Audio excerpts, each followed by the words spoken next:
कई बार एग्जाम में क्वेश्चन आता है कि कौन सा मॉलिक्यूल पोलर है और कौन सा मॉलिक्यूल पोलर नहीं है, या फिर पोलैरिटी का वो ऑर्डर पूछता है कि कौन से मॉलिक्यूल की पोलैरिटी ज़्यादा है और कौन से मॉलिक्यूल की पोलैरिटी कम है। और कई बार क्वेश्चन आता है कि बैक बॉन्डिंग क्या होती है या उसके कंसेप्ट से रिलेटेड क्वेश्चन आता है, तो वो हम एग्ज़ाम में कैसे सॉल्व करें।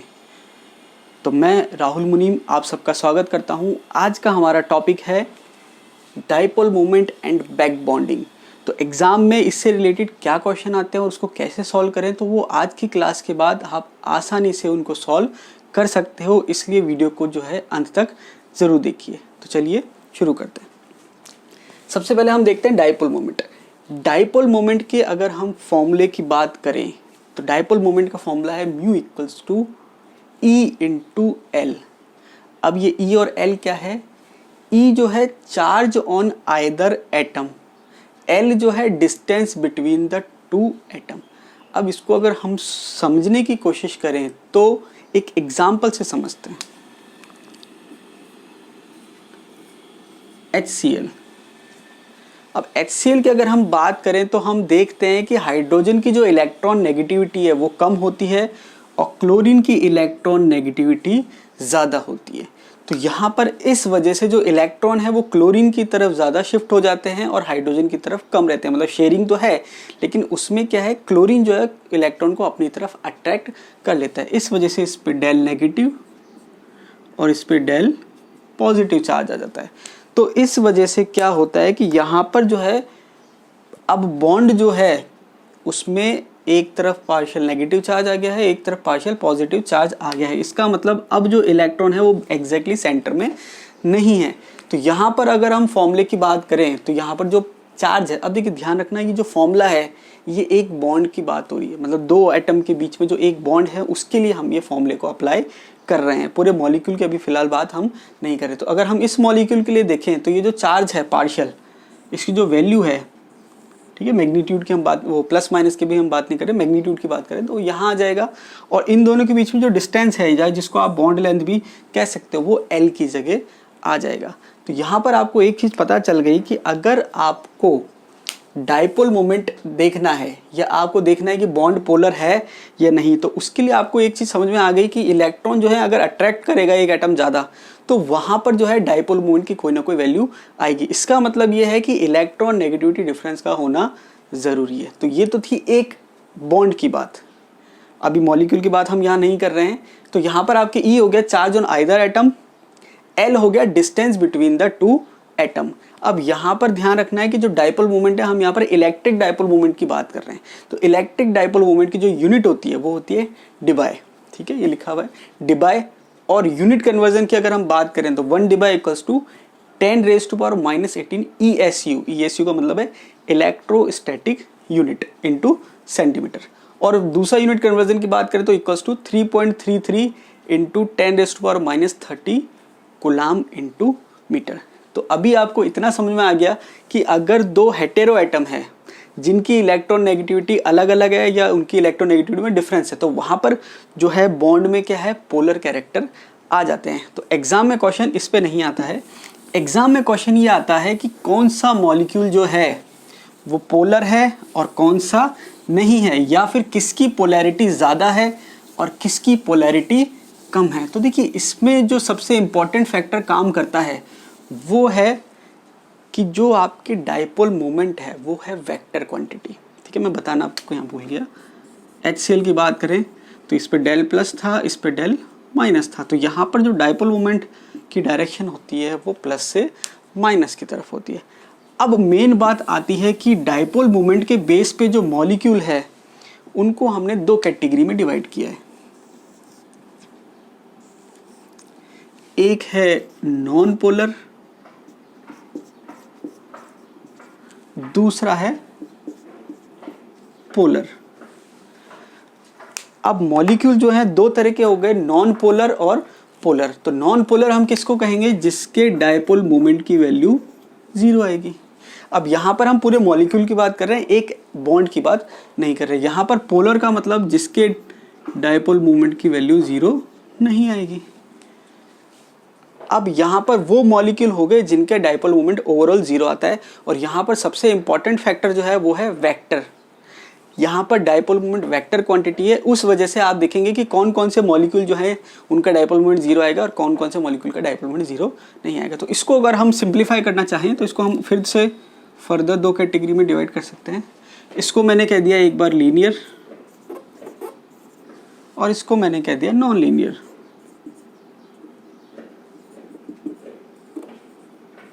अब देखिए सारे लीनियर मॉलिक्यूल जो हैं वो नॉन पोलर हो ऐसा ज़रूरी नहीं है। लीनियर में भी कंडीशन क्या है, आई प्रेजेंट होना चाहिए। अब देखिए आई क्या है, आई है यहाँ पर सेंटर ऑफ सिमेट्री। तो यहाँ पर आप देख सकते हैं कि कौन से मॉलिक्यूल जो है नॉन पोलर है या जिसका डाइपोल मोमेंट 0 है। पहली कंडीशन में बनाई लीनियर, लीनियर में भी कौन से, जिसमें सेंटर ऑफ सिमेट्री प्रेजेंट हो। तो इसमें हमने क्या कहा कि वे मॉलिक्यूल जो लीनियर हैं और उसमें सेंटर ऑफ सिमेट्री प्रेजेंट है वो नॉन पोलर है। एग्जाम्पल के तौर पे हम ले सकते हैं हाइड्रोजन।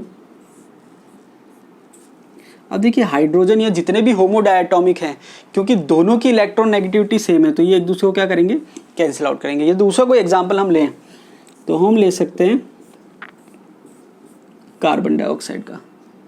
तो इससे एक चीज़ और पता चलती है कि वे मॉलिक्यूल इस टाइप से CO2 टाइप से, अगर उसका डाइपोल मोमेंट 0 आ रहा है CO2 टाइप का मॉलिक्यूल का, इसका मतलब ये है कि वो लीनियर है और उसमें सेंटर ऑफ सिमेट्री प्रेजेंट है। मतलब कार्बन सेंटर में है और मॉलिक्यूल की स्ट्रक्चर क्या है, लीनियर। वहीं अगर मैं SO2 की बात करता तो SO2 जो है वो लीनियर नहीं है, इसलिए उसका डाइपोल मोमेंट 0 नहीं आता। तो ये तो हो गया लीनियर जिसमें सेंटर ऑफ सिमेट्री प्रेजेंट हो। दूसरा है नॉन लीनियर।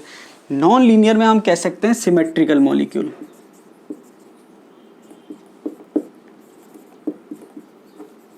अब देखिए सिमेट्रिकल से मतलब यह है कि जिसकी आइडियल ज्योमेट्री होती है। लीनियर जो है वो तो हमने यहाँ काउंट कर ही लिया, ईलियर के अलावा जो आइडियल ज्योमेट्री है उसको हम यहाँ पर काउंट करेंगे। जैसे ट्राइगोनल प्लेनर हो सकती है, टेट्राहेड्रल हो सकती है, ऑक्टाहेड्रल हो सकती है, ETC। तो वहाँ पर वो सिमेट्रिकल की कंडीशन में आते हैं, वहाँ पर भी उसका डाइपोल मोमेंट क्या होगा, 0 होगा। जैसे एग्जाम्पल हम ले सकते हैं BF3 ट्राइगोनल प्लेनर होता है। तो ट्राइगोनल प्लेनर होने की वजह से जो है इसका जो रिजल्टेंट, देखिए बॉन्ड तो पोलर है। अब जैसे यहाँ पे मैं बात कर सकता हूँ कि ये डाइपोल मोमेंट इसका यहाँ की साइड और इसका यहाँ से यहाँ की साइड, लेकिन क्या है इसकी डायरेक्शन यहाँ है, इसकी डायरेक्शन है, तो ओवरऑल कैंसिल होगा। तो यहाँ पर आप ध्यान रखना है कि बॉन्ड पोलर है लेकिन मॉलिक्यूल नॉन पोलर है। सेम कंडीशन यहाँ है कि जो BF का बॉन्ड है वो तो पोलर है लेकिन ओवरऑल मॉलिक्यूल क्या हो गया, नॉन पोलर हो गया, क्योंकि ये ट्राइगोनल प्लेनर स्ट्रक्चर हो गई। दूसरा एग्जाम्पल हम ले सकते हैं CH4 टेट्राहेड्रल है, आइडियल स्ट्रक्चर है।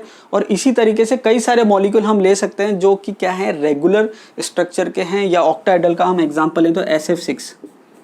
और भी हम एग्जांपल ले सकते हैं जो सिमेट्रिकल मॉलिक्यूल हैं जिसमें रिजल्टेंट जो है वेक्टर फॉर्म में वो क्या हो जाता है, कैंसिल आउट हो जाता है। वो क्या कहलाते हैं, नॉन पोलर मॉलिक्यूल, या जिसका मैग्नेटिक या डाइपोल मूवमेंट जो है रिजल्टेंट 0 आता है। एक बॉन्ड की बात नहीं कर रहा, ओवरऑल मॉलिक्यूल का 0 आता है। तो ये आपकी कंडीशन होगी नॉन पोलर की। अब पोलर मॉलिक्यूल कौन से हैं, जिसका डाइपोल मूवमेंट ओवरऑल 0 नहीं आता। तो उसके एग्जाम्पल की अगर हम बात करें तो SO2।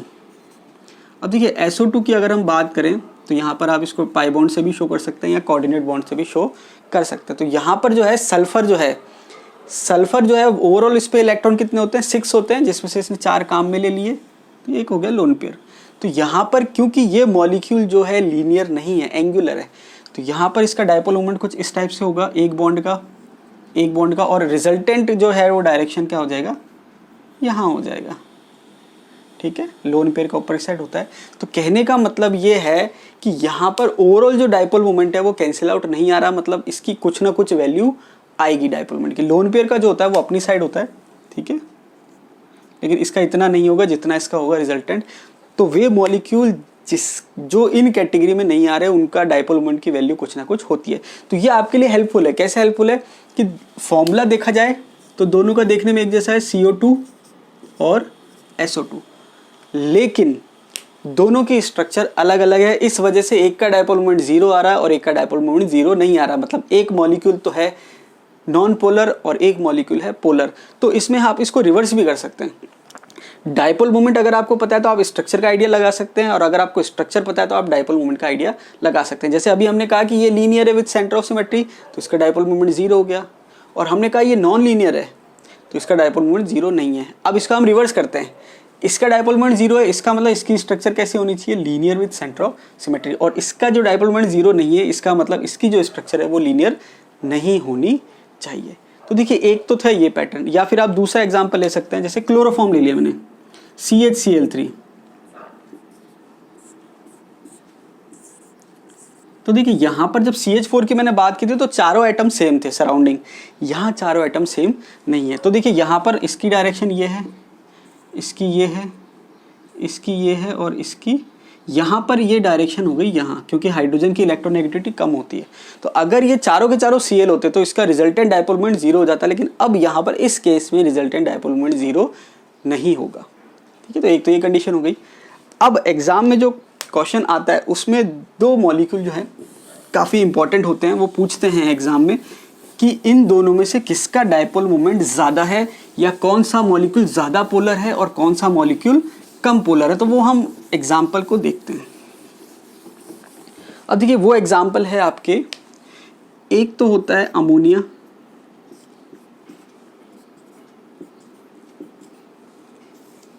एक होता है NF3।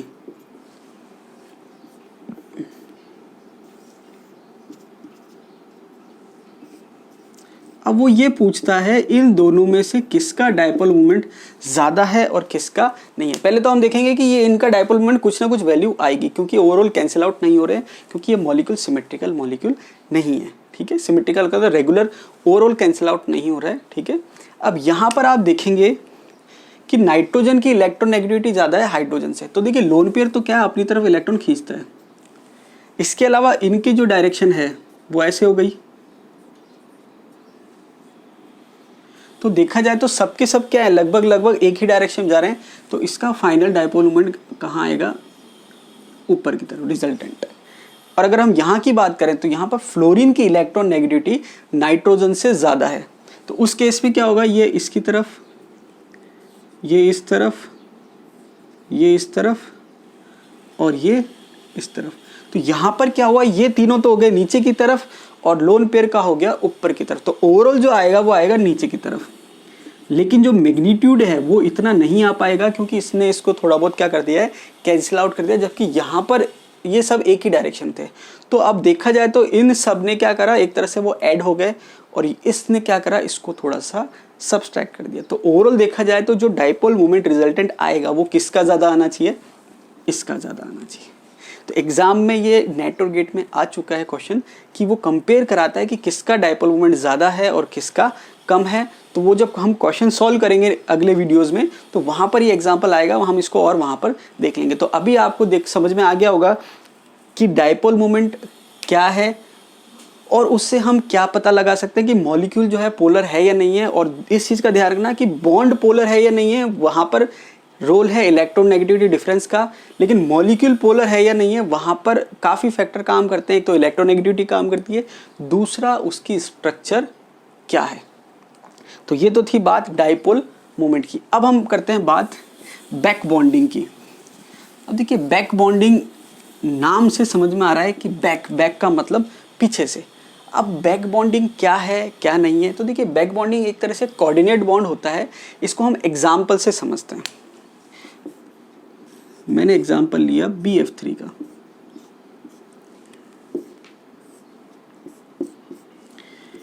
ये आपके BF3 की स्ट्रक्चर होती है। तो यहाँ पर आप देखेंगे कि बोरोन जो है, वैलेंस इलेक्ट्रॉन कितने थे बोरोन के पास, 3, 1, 2 और ये 3। फ्लोरीन के पास वैलेंस इलेक्ट्रॉन कितने होते हैं, 7, क्योंकि हेलोजन है। 1, 2, 3, 4, 5, 6 और 7, ऐसे तीनों में होंगे। या मैं इसमें बना देता हूँ, 1, 2, 3, 4, 5, 6 और 7। तो यहाँ पर हम देखते हैं कि जो बोरोन है उसका ऑक्टेट कंप्लीट नहीं हुआ है।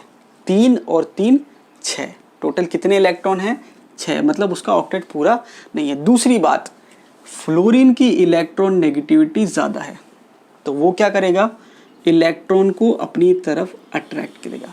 मतलब पहले ही बोरोन का जो है ऑक्टेट इनकम्प्लीट था, उसके बाद फ्लोरीन ने उससे और इलेक्ट्रॉन ले लिए, तो जो बोरोन है वो क्या हो जाता है, इलेक्ट्रॉन डेफिशिएंट हो जाता है। अब इलेक्ट्रॉन डेफिशिएंट होने से क्या हुआ, इसके पास इलेक्ट्रॉन की कमी हो गई, तो अब ये क्या करे, तो वहाँ पर एक पॉसिबिलिटी क्या है, क्योंकि बोरोन का ऑक्टेट इनकम्प्लीट है तो इसके पास एम्प्टी ऑर्बिटल है। देखिए बोरोन का जो यहाँ पर हाइब्रिडाइजेशन है वो sp2 है, ठीक है, ये हमने पिछली क्लासेस में पढ़ा था, तो आप पिछला वीडियो देख लेना, समझ में आपको आ जाएगा। sp2 हाइब्रिडाइजेशन है, ट्राइगोनल प्लेनर स्ट्रक्चर है।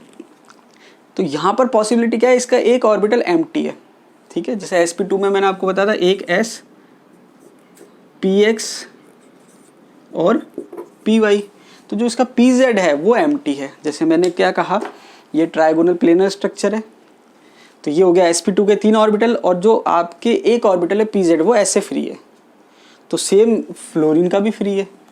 तो वहाँ पर क्या होता है कि वो पाई बॉन्ड फॉर्म करता है, क्या करता है, पाई बॉन्ड फॉर्म करता है, और वो क्या करता है, कोऑर्डिनेट बॉन्ड से इसको इलेक्ट्रॉन दे देता है। तो ये जो कोऑर्डिनेट बॉन्ड से इसने इलेक्ट्रॉन दी है, तो एक तरह से ये पाई बॉन्ड है, तो इसको आप ऐसे कह सकते हो कि ये आपके पाई बॉन्ड हो गया। तो ये इससे इस टाइप से क्या करता है, पाई बॉन्डिंग करता है। तो ये इसने क्या करा, कोऑर्डिनेट बॉन्ड से बोरोन को इलेक्ट्रॉन दे दिए। उससे क्या हुआ, जो बोरोन की इलेक्ट्रॉन डेफिशिएंसी थी वो कुछ हद तक क्या हो गई, सेटिस्फाई हो गई। तो यहाँ पर क्या होता है कि एक एटम इलेक्ट्रॉन नेगेटिविटी ज़्यादा होने की वजह से इलेक्ट्रॉन लेता है, लेकिन फिर वो पीछे से इलेक्ट्रॉन्स को वापस दे देता है, तो इसको हम कहते हैं बैक बॉन्डिंग। अब बैक बॉन्डिंग के कंसेप्ट से क्या क्या क्वेश्चन आते हैं या क्या क्या पॉसिबिलिटी है वो हम सारी चेक करते हैं। अब देखिए यहाँ पर अगर मैं बैक बॉन्डिंग को कंसिडर ना करूँ, मैं कहूँ कि इसमें बैक बॉन्डिंग नहीं है, तो कंपेयर करते हैं। तो हम देखेंगे कि BF3 एक ये है और एक ये है। अब देखिए ये रेजोनेटिंग फॉर्म में है, मैं रेजोनेटिंग स्ट्रक्चर बना दूंगा अभी बाद में। तो यहाँ पर हम देख रहे हैं कि जो बॉन्ड है वो सिंगल बॉन्ड है, और यहाँ पर इसमें क्या आ गए हैं, डबल बॉन्ड कैरेक्टर आ गए हैं। तो अब एक तरफ सिंगल बॉन्ड है और एक तरफ डबल बॉन्ड है, तो इससे फ़र्क क्या आएगा, तो क्या क्या चीज़ें हम चेक कर सकते हैं, बॉन्ड एंगल चेक कर सकते हैं कि बॉन्ड एंगल जो है चेंज हो रहा है या नहीं हो रहा। मैं ये नहीं कह रहा चेंज होगा या नहीं होगा, वो अभी हम चेक करेंगे एग्जाम्पल से। बॉन्ड एंगल, बॉन्ड ऑर्डर है तो बॉन्ड स्ट्रेंथ भी आ जाएगी, बॉन्ड लेंथ, या और भी हम चीज़ें देखेंगे। तो यहाँ पर हम क्या देखेंगे कि BF3 जो है, अगर हम सिंपल को कंसिडर करें या बैक बॉन्डिंग के साथ कंसिडर करें तो क्या क्या चेंजेस होंगे। तो यहाँ पर सबसे पहले मैं क्या करता हूँ, इसकी रेजोनेटिंग स्ट्रक्चर बना देता हूँ, तो उससे थोड़ा सा और क्लियर हो जाएगा, फिर हम इसको कंसिडर करेंगे। तो देखिए BF3 की जो रेजोनेटिंग स्ट्रक्चर है उसमें हमको कुछ नहीं करना, एक बार एक फ्लोरीन के साथ कोऑर्डिनेट बॉन्ड बताना है, दूसरी बार आप दूसरे फ्लोरीन के साथ बता सकते हैं। एक बार आपने इसके साथ कोऑर्डिनेट बॉन्ड बना दिया, एक बार आप इसके साथ। देखिए हमेशा ध्यान रखना, आप गलती से ऐसे मत कर देना कि बोरोन इलेक्ट्रॉन दे रहा है फ्लोरीन को, बोरोन के पास देने के लिए इलेक्ट्रॉन नहीं है। दूसरी बात जो है, फ्लोरीन के पास एम्प्टी ऑर्बिटल नहीं है, तो यहाँ पर फ्लोरीन जो है वो इलेक्ट्रॉन दे रहा है बोरोन को, और तीसरे जो स्ट्रक्चर है उसमें तीसरा जो फ्लोरीन है वो इसको इलेक्ट्रॉन दे देगा, ये ऐसे। तो ये रेजोनेटिंग स्ट्रक्चर हो गई। अब इसका अगर आप रेजोनेंस हाइब्रिड बनाना चाहें तो मैं ऊपर बना देता हूँ,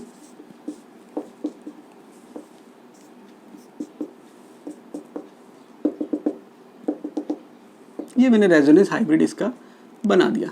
अब देखिए जो मैंने पॉइंट्स लिखे थे उसको अगर हम चेक करें, सबसे पहले मैंने बात करी थी बॉन्ड एंगल की। तो देखिए बॉन्ड एंगल को अगर हम कंसीडर करें तो हम ये चीज़ जानते हैं कि सिंगल बॉन्ड में रिपल्शन कम होता है और डबल बॉन्ड और सिंगल बॉन्ड में रिपल्शन ज़्यादा होता है, या सिंपल सा कहें सिंगल बॉन्ड के कंपैरिजन में डबल बॉन्ड ज़्यादा रिपेल करता है। लेकिन अगर आप केवल एक स्ट्रक्चर देखोगे तो वहाँ तो आपको लगेगा कि यहाँ डबल बॉन्ड है, रिपल्शन ज़्यादा हो जाएगा, बॉन्ड एंगल चेंज हो जाएगा। इसलिए मैंने आपको रेजोनेटिंग स्ट्रक्चर बताएं ताकि आप कंफ्यूज ना हो। तो अगर आप रेजोनेटिंग स्ट्रक्चर देखेंगे तो ओवरऑल आप देखेंगे कि ये रेजोनेंस हाइब्रिड है। तो जब रेजोनेंस हाइब्रिड है तो आप ये देखेंगे कि जो डबल बॉन्ड कैरेक्टर हैं तीनों बॉन्ड में बराबर हैं। तो तीनों बॉन्ड में बराबर है तो उससे क्या होगा कि ये बॉन्ड जो है ये इसको रिपेल करेगा, ये इसको रिपेल करेगा, और आपस में ये रिपेल करेंगे तो ओवरऑल क्या हो जाएगा, कैंसिल आउट हो जाएगा। तो उस वजह से जो इसकी स्ट्रक्चर का जो बॉन्ड एंगल है चाहे सिंगल हो चाहे बैक बॉन्डिंग के बाद रेजोनेंस हाइब्रिड हो, सेम रहेगा। क्या रहेगा? सेम रहेगा 120 डिग्री। देखिए अगर स्ट्रक्चर रेगुलर होती है तो वहाँ पर कोई फ़र्क नहीं पड़ता, अगर यहाँ पर एक लोन पेयर होता तो उस पर फ़र्क पड़ जाता। तो इस केस में बॉन्ड एंगल चेंज नहीं हो रहा। दूसरा कंसेप्ट है बॉन्ड ऑर्डर। अब यहाँ पर अगर हम बॉन्ड ऑर्डर की बात करें तो बॉन्ड ऑर्डर डेफिनेटली क्या हो रहा है? चेंज हो रहा है। अगर हम बिना बैक बॉन्डिंग की बात करते हैं, देखिए बॉन्ड ऑर्डर का सिंपल सा मतलब ये है कि कितने बॉन्ड हैं दो एटम के बीच में। तो अगर मैं बिना बैक बॉन्डिंग के कंसिडर करूं तो सिंपल सा मुझे दिख रहा है कि बोरोन और फ्लोरीन के बीच में कितना बॉन्ड है? एक। तो इसका बॉन्ड ऑर्डर कितना आ जाता? एक। लेकिन अब इस केस में बॉन्ड ऑर्डर कैसे निकालें? तो वापस से हमने क्या देखा कि ये रेजोनेटिंग स्ट्रक्चर्स हैं। अगर मैं केवल एक कंसिडर करता तो यहाँ पर क्या होता है कि ये सिंगल बॉन्ड और ये डबल बॉन्ड, तो वो भी क्या हो जाता? गलत हो जाता। गलत इसलिए हो जाता क्योंकि ये डबल बॉन्ड कैरेक्टर आ जाते हैं और ये सिंगल बॉन्ड कैरेक्टर आ जाते हैं, तो ये दोनों क्या होते हैं? वेरी हो जाते, तो उससे बॉन्ड एंगल भी चेंज हो जाता। क्योंकि अगर आप देखते हैं ये डबल है और ये सिंगल, तो बॉन्ड एंगल भी चेंज हो जाता और बॉन्ड लेंथ भी इसकी कम होती, इसकी ज़्यादा होती। इसलिए हमें रेजोनेंस हाइब्रिड की स्ट्रक्चर को कंसिडर करना है या रेजोनेटिंग स्ट्रक्चर को कंसिडर करना है। तो देखिए बॉन्ड ऑर्डर कैसे निकालें? ये तीनों जो हैं इक्विवेलेंट रेजोनेटिंग स्ट्रक्चर हैं। इक्विवेलेंट का मतलब एक जैसी है। तीनों को आप देखोगे, तीनों में फ़र्क क्या है? एक बार इसमें डबल बॉन्ड है, एक बार इसमें और एक बार इसमें, बाकी तीनों क्या है? स्ट्रक्चर सेम है। तो उस केस में बॉन्ड ऑर्डर कैसे निकाला जाए? तो दो तरीके हैं, दोनों से रिजल्ट सेम आएगा। एक तरीका क्या है कि आप दो एटम फिक्स कर लो, जैसे मैंने ये और ये फिक्स कर लिया, जिनके बीच में आपको बॉन्ड ऑर्डर निकालना है। तो मैंने ये दो एटम फिक्स कर लिए। तो अब क्या करो आप, जिनके बीच में आपको बॉन्ड ऑर्डर निकालना है, आप क्या करो कि जितनी भी रेजोनेटिंग स्ट्रक्चर है उन सारी रेजोनेटिंग स्ट्रक्चर में उनके बीच में बॉन्ड की संख्या कितनी है वो काउंट कर लीजिए। तो मैंने देखा 3 रेजोनेटिंग स्ट्रक्चर है, तीनों में कितने बॉन्ड हैं? 2 इसमें हैं, 1 इसमें है और 1 इसमें। टोटल कितने हो गए? 4। तो 4 मैंने ऊपर लिख लिया, divided by total resonating structure. Equivalent की बात हो रही है तो कितने हो गए? 3। तो ये आ गया। तो एक तो तरीका ये है। दूसरा तरीका क्या है कि क्योंकि सेंट्रल एटम बोरोन है, फिक्स है, और सराउंडिंग में तीनों सेम है, फ्लोरीन है, तो आपको तीनों स्ट्रक्चर देखने की जरूरत नहीं है, आप केवल एक स्ट्रक्चर पे फोकस करो। तो आप क्या फोकस करोगे कि एक स्ट्रक्चर में टोटल बॉन्ड कितने आ रहे हैं बोरोन और फ्लोरीन के बीच में। तो आप देखोगे 2, 3 और 4, तो टोटल आप यहाँ आ गए। और सराउंडिंग कितने हैं फ्लोरीन? 3, तो वो यहाँ आ गए। तो दोनों ही केस में ये आ गया 4/3, जिसको आप अप्रॉक्सीमेटली कह सकते हो 1.33। तो जहाँ पर बिना बैक बॉन्डिंग के बॉन्ड ऑर्डर 1 था, यहाँ पर बैक बॉन्डिंग के बाद बॉन्ड ऑर्डर आ रहा है 1.33। इसका मतलब ये है कि बॉन्ड एंगल तो चेंज नहीं हुआ, क्योंकि रेजोनेंस हाइब्रिड में जो पार्शियल पाई बॉन्ड कैरेक्टर हैं वो इक्वल आ रहे हैं तीनों में, और यहाँ पर बॉन्ड ऑर्डर जो है वो क्या है? इंक्रीज हो गया है।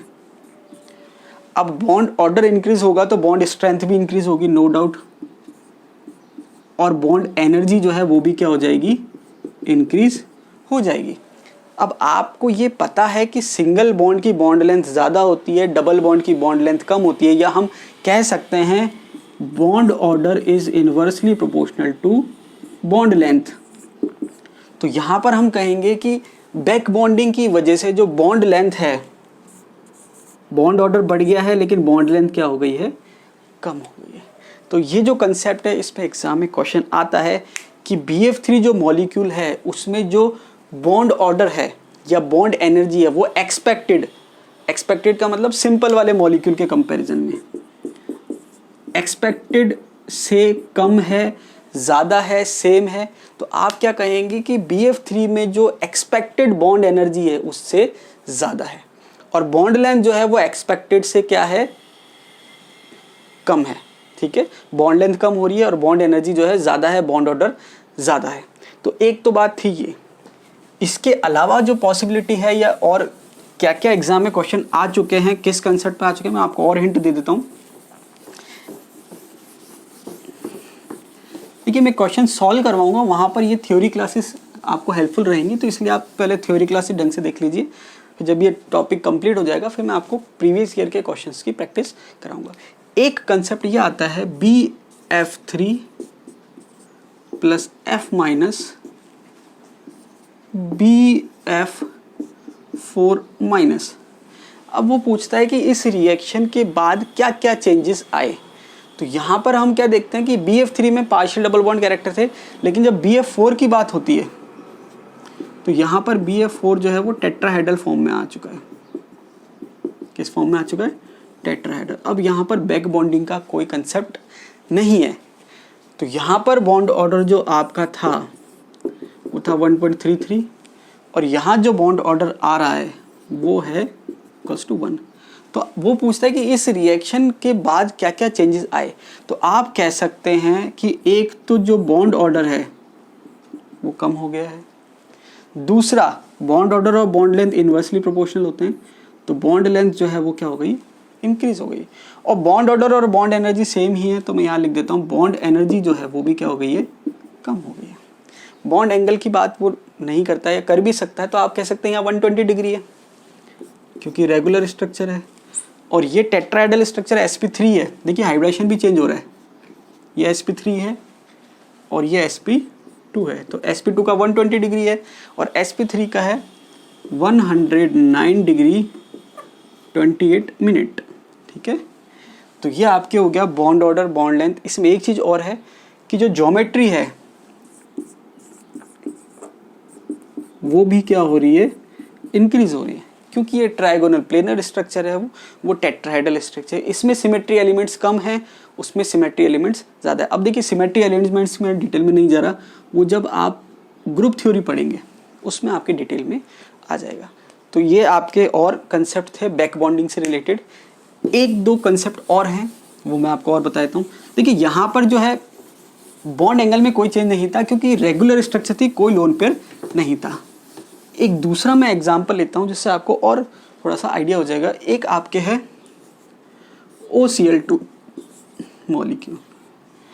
अब अगर OCl2 की सिंपल बात करें तो यहाँ पर आप देखेंगे कि जब बैक बॉन्डिंग का कंसेप्ट नहीं ले रहे हैं तो यहाँ पर इसका अगर मैं हाइब्रिडेशन निकालूँ ऑक्सीजन का तो ये इस टाइप से आता है, 2 लोन पेयर हो गए और 2 बॉन्ड हो गए। तो जब आप इसका हाइब्रिडेशन देखेंगे तो ये आपके आता है sp3। क्या आता है? sp3। और मैंने आपको बताया था कि sp3 का जो आइडियल बॉन्ड एंगल है या रेगुलर स्ट्रक्चर जो है, आइडियल स्ट्रक्चर, उसमें जो बॉन्ड एंगल है वो आता है 109 डिग्री 28 मिनट। और जब आप उसमें लोन पेयर लगाते हैं तो बॉन्ड एंगल जो है वो कम हो जाता है क्योंकि लोन पेयर का रिपल्शन ज़्यादा होता है बॉन्ड पेयर के कंपैरिजन में। तो यहाँ पर 2 लोन पेयर आ गए तो लोन पेयर रिपल्शन ज़्यादा होता है। ठीक है, फिर lone pair bond pair repulsion होता है और लास्ट में बॉन्ड पेयर रिपल्शन होता है। तो अगर हम देखें सिंपल, अगर मैं इस मॉलिक्यूल सिंपल ऐसे ट्रीट करूं तो यहाँ पर बॉन्ड एंगल जो है वो 109 डिग्री 28 मिनट से काफ़ी कम आना चाहिए क्योंकि 2 लोन पेयर आ गए। लेकिन अब होता क्या है, यहाँ पर बैक बॉन्डिंग का कंसेप्ट इंट्रोड्यूस हो जाता है। ठीक है, तो बैक बॉन्डिंग में हो क्या रहा है? अब यहाँ पर आप एक चीज़ ध्यान रखना कि कौन तो बॉन्ड देगा और कौन लेगा। यहाँ पर ऑक्सीजन का ऑक्टेट कंप्लीट है तो ये इलेक्ट्रॉन लेने की स्थिति में नहीं है, ये इलेक्ट्रॉन दे सकता है, तो यहाँ पर ये इसको इलेक्ट्रॉन दे देगा। रेजोनेटिंग कंडीशन है, तो मैं यहाँ पर दूसरे के स्पेस में बना देता हूँ।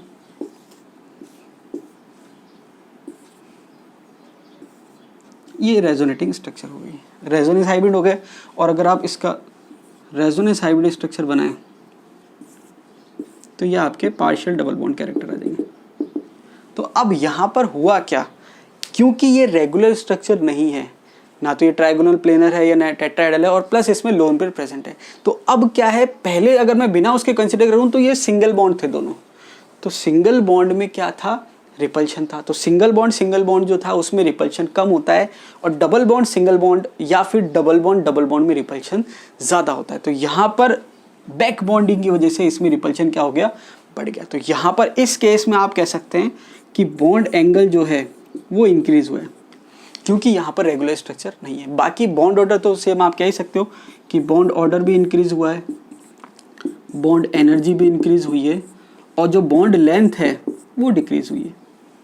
ठीक है, बॉन्ड ऑर्डर अगर आप निकालना चाहें तो वही वाली कंडीशन मैंने आपको बताया था, या तो आप रेजोनेटिंग स्ट्रक्चर देख लीजिए, 2 रेजोनेटिंग स्ट्रक्चर है, जैसे मैंने इसको कंसिडर कर लिया, इसको कर लिया।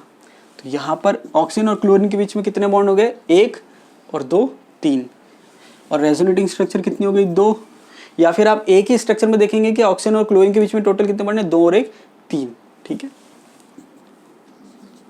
और क्लोरीन कितना है 2, तो इसका बॉन्ड ऑर्डर कितना आ गया 1.5। तो इसका जो बॉन्ड एंगल है वो एक्सपेक्टेड से काफ़ी ज़्यादा था, ये भी आप बैक बॉन्डिंग से समझा सकते हैं। और लास्ट एग्जांपल जो है मैं आपको और बता देता हूँ, जो मैंने आपको पहले भी बताया था।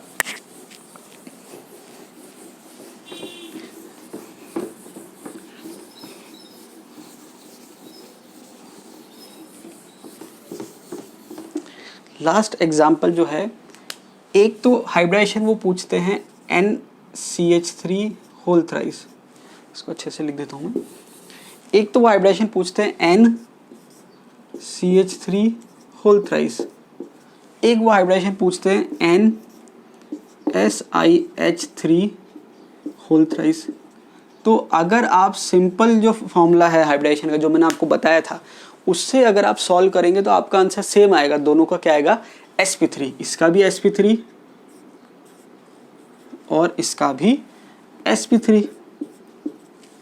और अगर दोनों की स्ट्रक्चर आप देखेंगे तो क्या होगा, इसकी पायरामिडल आ जाएगी क्योंकि एक लोन पेयर है, और इसकी भी क्या आ जाएगी पायरामिडल।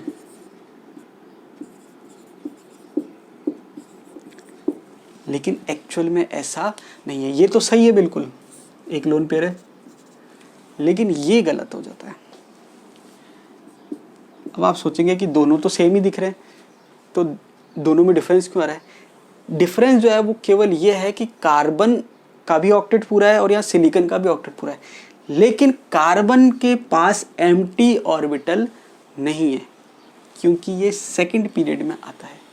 लेकिन जो सिलिकॉन है, पीरियड की बात नहीं कहेंगे, ये आप इसको ऐसे कह सकते हैं कि ये 2s और इसमें 2p है, 2s और 2p, और 2 में फिर आपको पता है कि d नहीं आता, 2s और 2p है जो कि क्या है कंप्लीट हो चुका है, इसके पास एम्प्टी ऑर्बिटल नहीं है।